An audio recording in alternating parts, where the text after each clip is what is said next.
Hi everyone, welcome back. We are kicking off our final unit of children and young adult literature with a discussion on young adult literature and child development. So like our other development lectures, we'll talk about the cognitive, social, and emotional changes that teenagers go through during this time and look at how books can meet the developmental needs and also how they reflect the developmental milestones of teens in this age range. I kind of just said that. So we're going to talk about the needs of young adult, and actually also we'll talk a little bit about new adult readers as well. I discussed this in my first lecture, and we're going to look at new adult development a tiny bit with the book Persepolis, which follows someone from their childhood years through their young adult years and into that new adult stage. So this lecture will talk about some other books, and it can be paired with The Giver and Persepolis, which are the books that you will be reading for this unit. So I've got lectures on both of those. If you subscribe, you can make sure that you see all the videos in this series, and you can also click on my profile. There's a whole playlist for this class. If you're interested, there's another playlist for technical writing. There's another one for science fiction, and also for introduction to literature and for composition. So if you're just watching this and you happen to not be in my class, you can still learn a lot of stuff. The needs of readers fall in a continuum. We talked about this quite a bit, and I'm going to get my pen out here. So previously, we looked at chapter books for readers ages 5 to 7. Then we talked about lower middle grade books, which are for those who are in the 8 to 10 age range, upper middle grade for tweens or preteens, about 10 or 11 to 13. And now we're in young adult, which is basically defined as high school. New adult is looking at people who are in college or just out of college, or just out of high school, starting a career for the first time or having their first real serious relationship. So as always, the needs of readers and these developmental milestones that we're talking about are on a continuum. You're going to have characters as well as teenagers who might be hitting or exceeding or falling a little short of the milestone. So just remember, as always, that development is a continuum and not a not set in stone, as I said before. So how did children change from ages 13 to 18? I love this picture. It's a 12-year-old kid high-fiving a 19-year-old coach. Children go through physical changes as puberty fully sets in and hormones go on the rampage. So we talked about the beginning part of puberty, starting at, depending on a child's physical development, sometimes as young as 10, but typically about 12, 13, right? Now we're fully in those changes. So you can see some of the physical differences here, right? In musculature, in height, all of that. Teens struggle for social acceptance and independence. So at this stage, they're moving into, psychologically, they're moving toward finding, developing an identity outside of their parents. So previously, and this is reflected in books, parents are kind of there to guide and to be mentors and that sort of thing. At this point, a lot of literature, the parents are really not present. Now, in the two books that I've chosen for you, there are family units there, but they become kind of less important as the child goes through some changes. Romantic and sexual relationships may be of primary importance, as are deep and more complex friendships. So trying to discover who you are outside of your family leads into dating and romance and hanging out with friends. Teens this age can think abstractly, and unlike the kids who are 11 to 13 who often don't think about long-term consequences, teenagers really are starting to think about their long-term goals. So what do I want to do when I grow up? Or if I fail this test, will I fail the class? Will I have problems getting into college? Current events, social issues, what's going on in the world, what's my place in it. So considering things like global warming and how that's affecting the world, or who's the president and how do I feel about that? Do I agree with my parents? Do I not agree with my parents?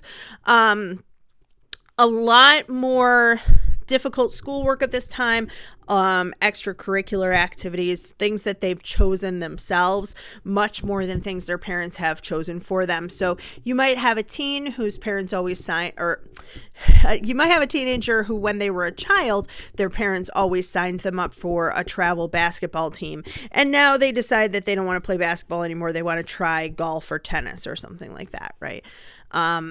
Teens are starting to head down the path toward becoming a responsible adult. Some of them are, others begin to rebel and get mixed up with the wrong crowd.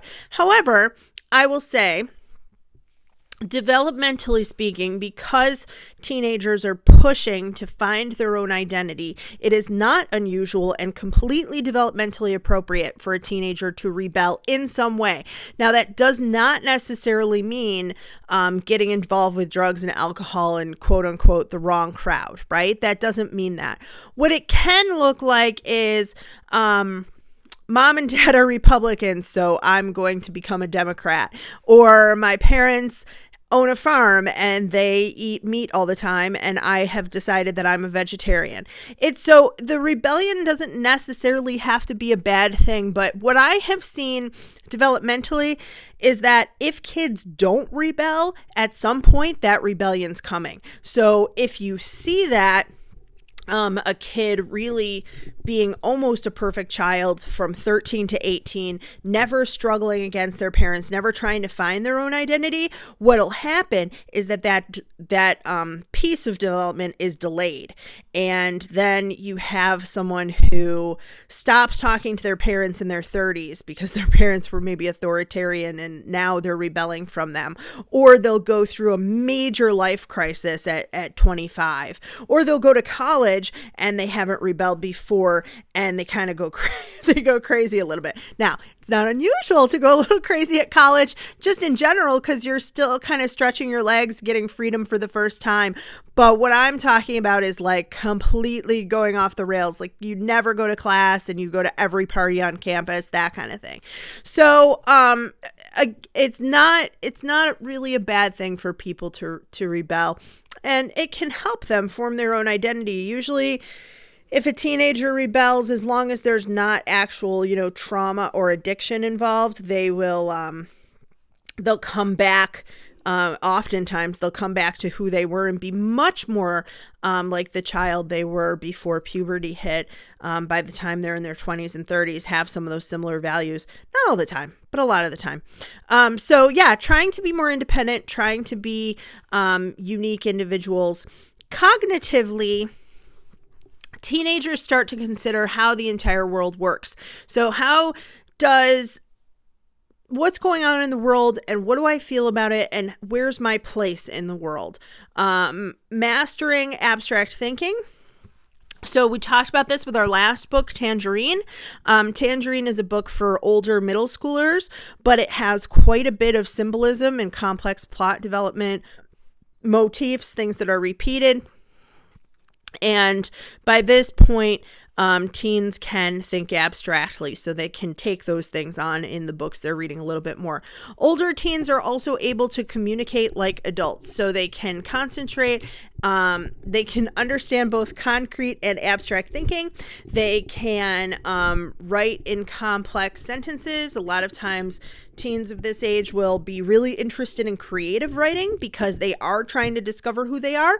So writing for not just academic purposes, but also to express themselves, to to express their emotions, to reflect on some of the things that have gone on with them. So not unusual for a kid this age to have a diary or a journal. We talked about that last time, but this time what I see with older teenagers is a lot more, they're very interested in writing poetry because they want to use different types of language to express themselves. Similarly, a lot of kids will get into writing music about this time for kind of the same reason. Play is going to be less important than it was in their childhood and even their preteen years. So an 11 or 12-year-old will still play quite a bit. A 15, 16-year-old, they'll have fun, but it's not that kind of loose, unstructured play that kids have. By this age, you're not really learning through play quite as much. Or if you are, it's quite structured. So being on a sports team, being in a band, being on stage in a play, those are things that are fun, but it's not just kind of loose, unstructured play. You're not going to have a kid who's developing on target. I won't say normally, but I'll say a kid who's developing on target, if they're 15, 16, 17, unless they are specifically playing with younger children, they're not going to play with cars or Barbies or, LOL dolls or whatever is the newest fad, right? They're not going to be interested in that. So it's kind of also something that happens during this time. A lot of teenagers get overscheduled.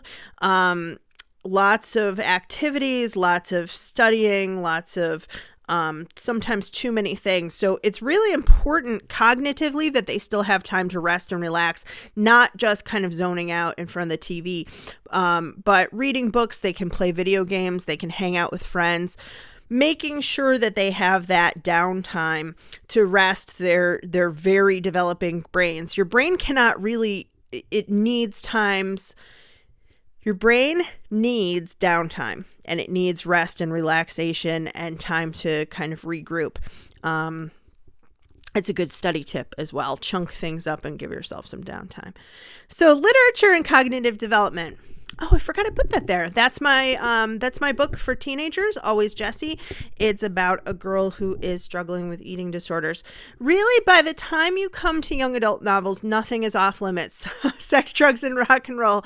That does not mean that those books are going to be taught in the classroom, but teenagers do have purchasing power, and they will buy books on their own. So there are books that focus on darker themes, depression, eating disorders, rape, bullying, death are things that might be addressed in these books. And again, if you've read Tangerine, some of those darker themes are in that book.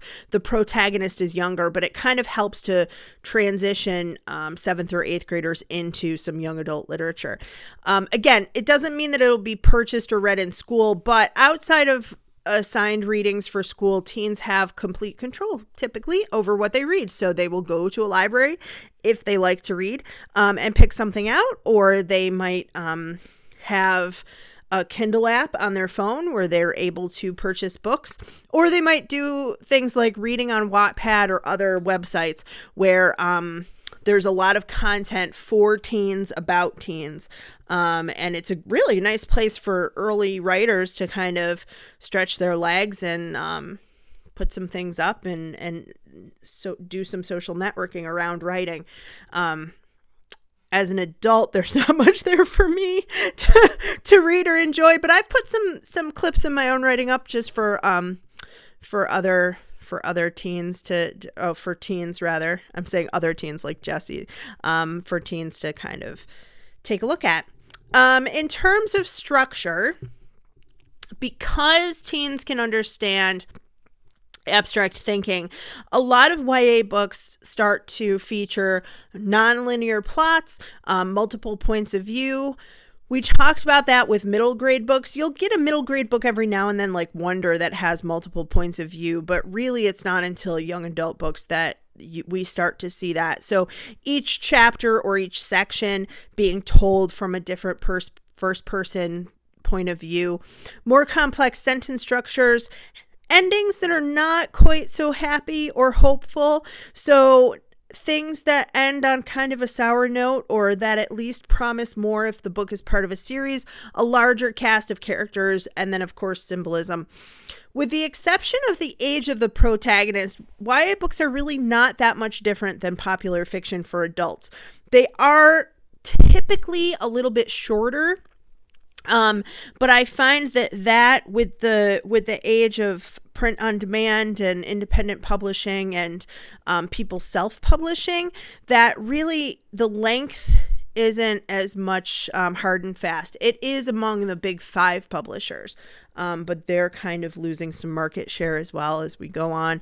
But this is particularly true of genre fiction. So mysteries, romances, other than the fact that the main character is in high school, a lot of the subject matter might not be that different.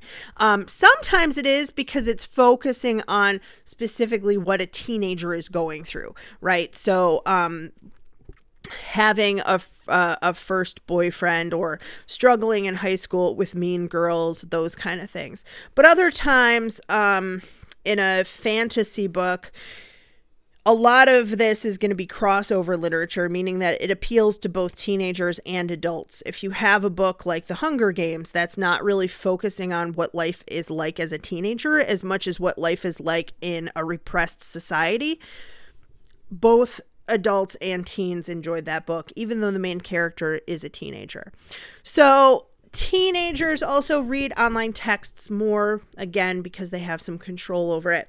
Here is an example of a book with some darker themes. You can see, well, I'll read a little bit here.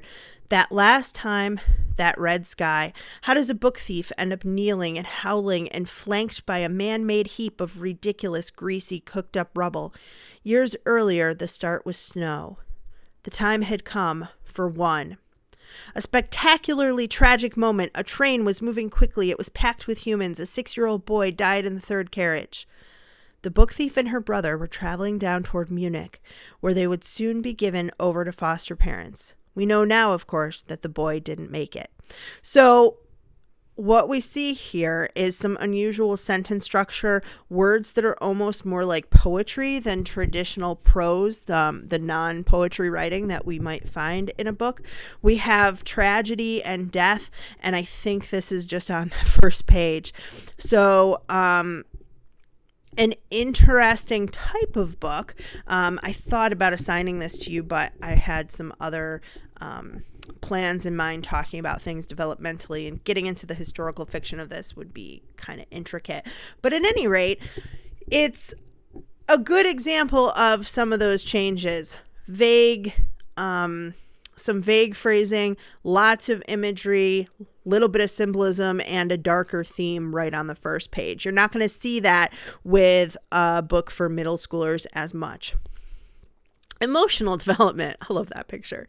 While some teens might be imagining college, others are thinking about getting their own apartment, moving in with a current boyfriend or girlfriend. This can be a source of joy or stress. So a lot of times teenagers, because they're thinking more about the future, can become quite anxious about it. And sometimes that anxiety is positive, and EU stress, if you've ever heard that term before, means that you have stress over something that's good. You're kind of just nervously anticipating it. Other times it can become go into that realm of angst, so mixed with a little bit of depression. So some teens take a smooth path toward adulthood, becoming increasingly responsible.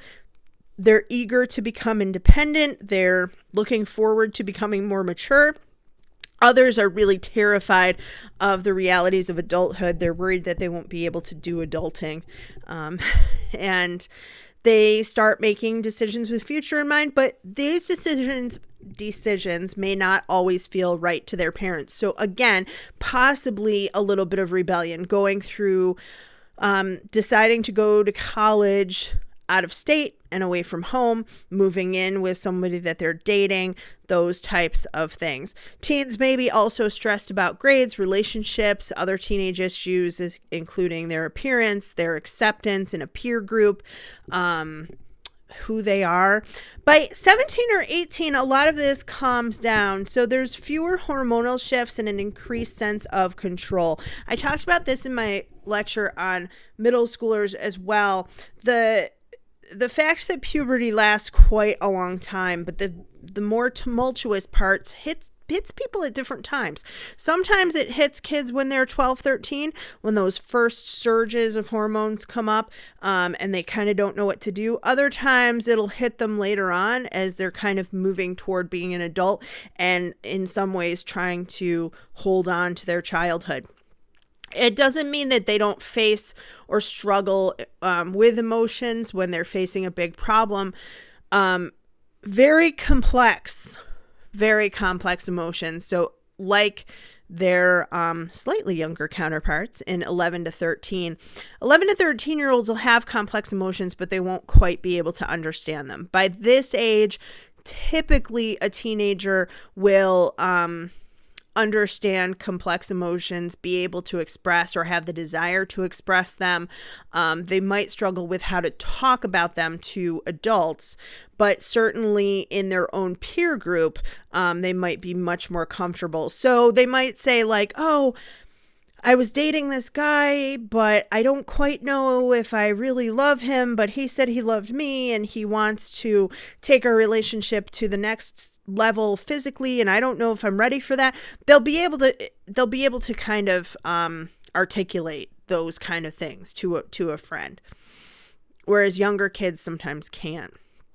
So in terms of literature and emotional development, I have this quote, and I could not remember who it was from, but the chief value of young adult literature is its capacity to offer readers an opportunity to see themselves reflected in stories. To be honest, you could take out that part that says young adult and just have it be the chief value of literature. But the nice thing is that young adults do have books to kind of reflect some of the things that they're going through. And if they are struggling with something like this girl here, alcohol use and possibly homelessness, they can read about that, see what the characters went through, try to determine if they can fix their circumstances or help their situation. So many times literature is there to give comfort. Teens face issues in their lives. They have the opportunity to read about it. Again, they can experience, they can connect, they can feel and know that they're not alone.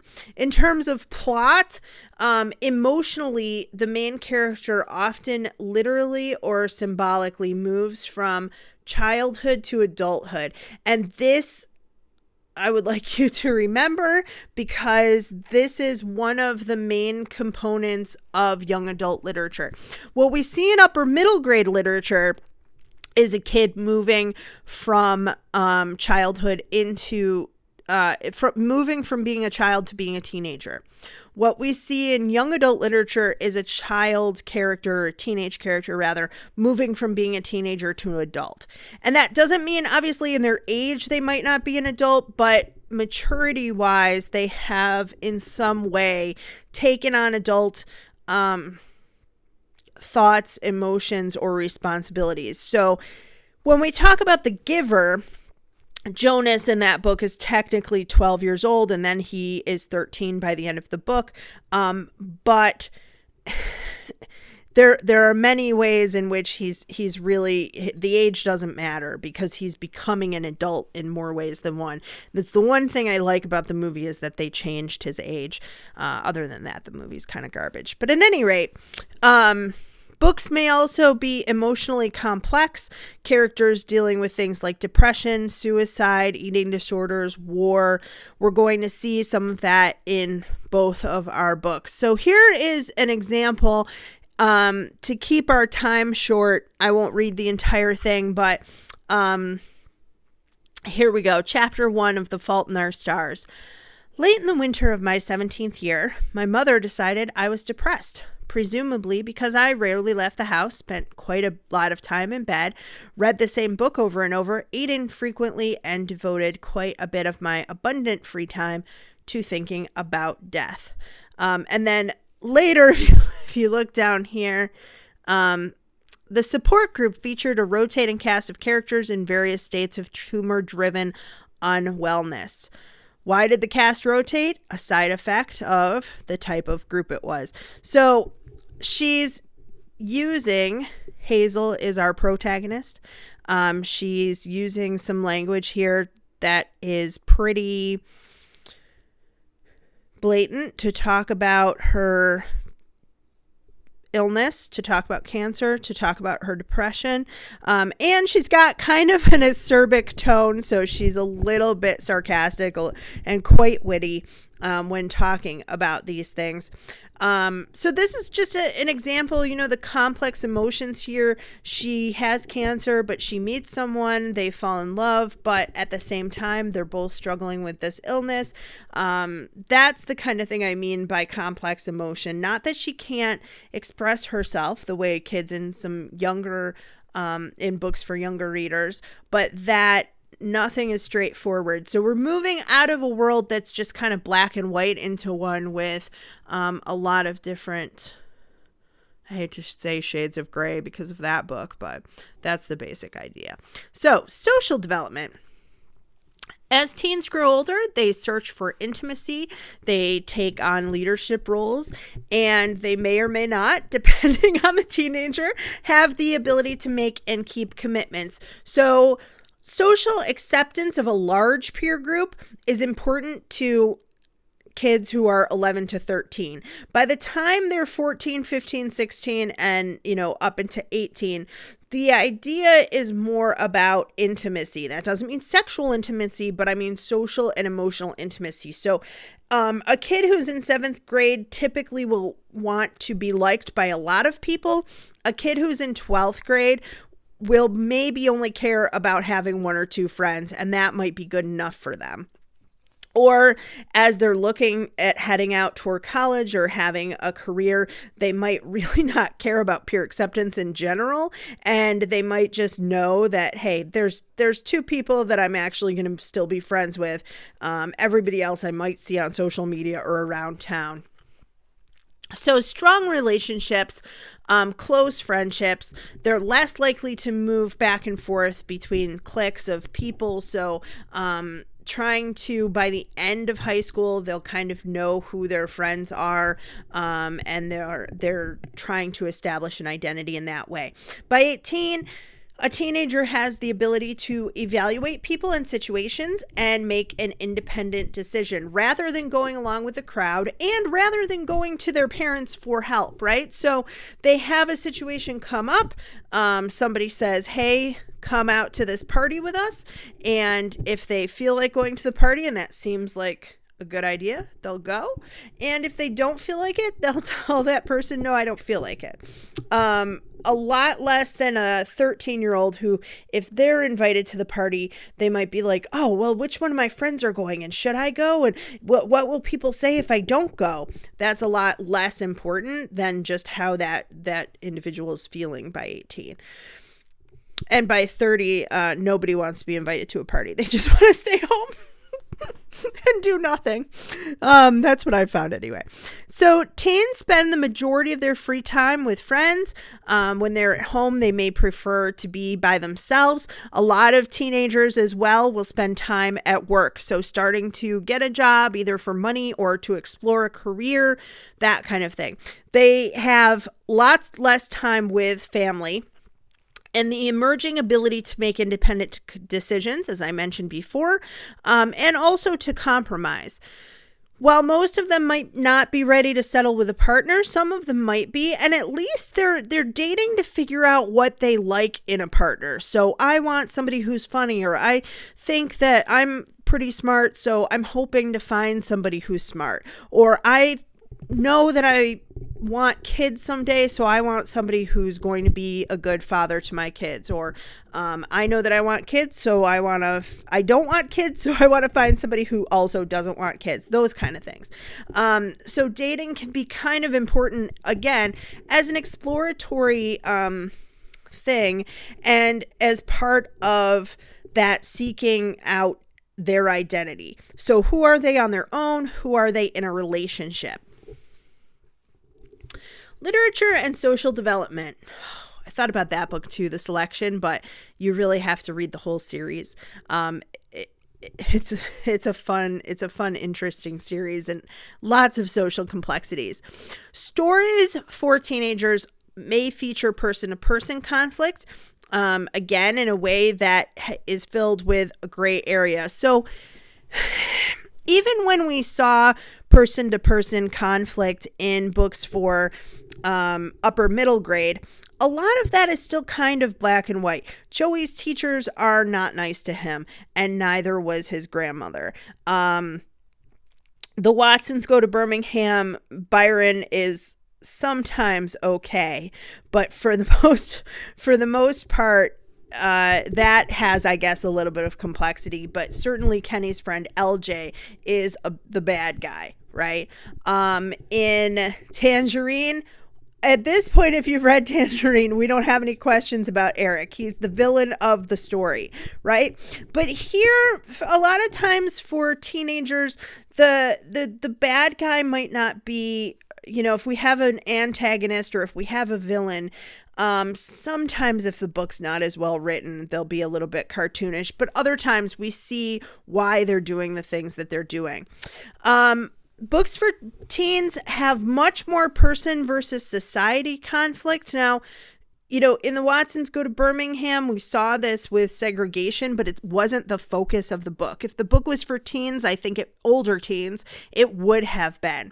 Person for society versus society conflict reflects a teenager's changing identity. So they're trying to figure out what their community is like, what the problems are within the community, and where they fit in that community. And we're going to talk later about dystopian literature, but many dystopian books are set up this way. A teenager is stuck in a dystopian society where their lives are over-controlled.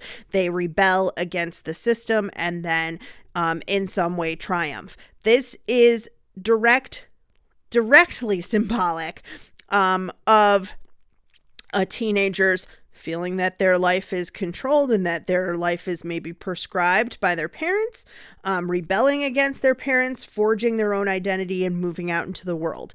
That is why teenagers are drawn to dystopian literature. At least at this point. I think, everything goes kind of in fads, but that's still a fad right now, and that's why. Person versus self conflict. We're going to see this again. Internal struggles that teenagers face. Again, they're able to express these struggles a bit more, but that doesn't mean that they're not existent. Complex emotions, difficult decisions to make. Who am I? Where am I going? And parents are not typically featured in YA literature. I mentioned this before. Fantasy and science fiction stories, a lot of times, the parents or guardians die before the story begins. So we have a girl, it's almost like a typical Cinderella story. The father, the mother and the father die, and then she goes through these difficulties and has to figure things out on her own, right? That's a pretty typical setup for fairy tales, and also a typical setup in a lot of young adult literature. In contrast, the protagonist might struggle on their own, or they might have a group of friends with whom they connect and kind of move through the conflict. So a pair of friends or a group of three, like we see in Harry Potter, especially in some of the later books, as those characters are developed and become a little bit more round and less flat. The Hunger Games, again, Katniss kind of developing some relationships and getting through the games with Peeta and the help of some of their other friends. So, adult themes and teen protagonists. Speak by Laurie Hulse Anderson is a book about a girl who is selectively mute. after being assaulted, and it kind of talks about how she deals with that trauma from her first person perspective. Educated is an interesting book by Tara Westover. Talks about her life. It's a memoir. It talks about her life and how she eventually was able to get an education despite how she grew up. Sometimes marked as a young adult book, I think, because of the age of some of the things that she goes through. But again, could be a book for adults too. And I think that sort of was the original intention. Battle Royale. Okay. You guys, if you liked The Hunger Games, you will love Battle Royale. Battle Royale is a Japanese book that's been translated. There's also a graphic novel version. The graphic novel, I don't recommend because there's some graphic stuff that happens, violently graphic, in the book, and seeing that in pictures was not my favorite, but the book itself is great. Pretty Little Liars, which was then made into a TV show. A lot of stuff going on there. Behind Never Trust a Pretty Girl with an Ugly Secret, the little tagline. So a lot of adult themes in some of these books, even though the protagonists are teenagers. Again, nothing off limits. The Color Purple, Pulitzer Prize winning novel, sometimes taught to teens, features a protagonist who is a teenager for part of the book, but dealing with racism, with sexism, with domestic violence, with abuse and sexual assault as well. So those are some books that you may or may not have read. I highly recommend all of them. Overall, readers ages 13 to 18. As young people move from early or late adolescence, their brains develop and their identity begins to change. They prioritize personal values and decisions to reflect how they see themselves. The same is true for what they read. So choosing things that they read based on interest, based on their identity, or based on a piece of their identity that they're kind of thinking about stretching and changing. A lot of times when they go to college, that's a point where they can kind of reinvent themselves a little bit and make the identity that they really want, be who they want to be. Experiencing a greater sensitivity to feedback from others, so particularly peer groups, but not as much as 11 to 13-year-olds. So moving from 13 to 18, we move from very sensitive to peer feedback up really into self-directed decision-making. They enjoy more complex, deep, and dark subject material. Sometimes this can reflect their confusing emotions or their complex emotions. And it also, this isn't to say that kids won't enjoy a lighthearted book at this age, but just that a lot of literature for teenagers is a little bit darker and, again, more adult in nature. And they desire books still with unique points of view. So characters are moving from childhood to adulthood, or from being a teenager to being an adult, either literally or symbolically. And the protagonists are their age. Some young adults will pick up books for adults, but I think in general, there's so many young adult books out now, and they want still to read about kids their own age. They might read up a bit and get into that new adult territory, or they might just be interested in reading books that are popular or that look good or interesting, and then they'll read adult books. But for the most part, they want characters who are their age. So that is it. And in our next lecture, we're going to be looking at The Giver, which is a book featuring a 12-year-old protagonist, but one which is typically taught in high school and not in middle school. And we'll talk about why that is. And then after that, we'll be looking at Persepolis, a graphic novel about a young girl who is living through the war in Iran. So that is it. Don't forget to subscribe and put your comments below. Thanks, guys.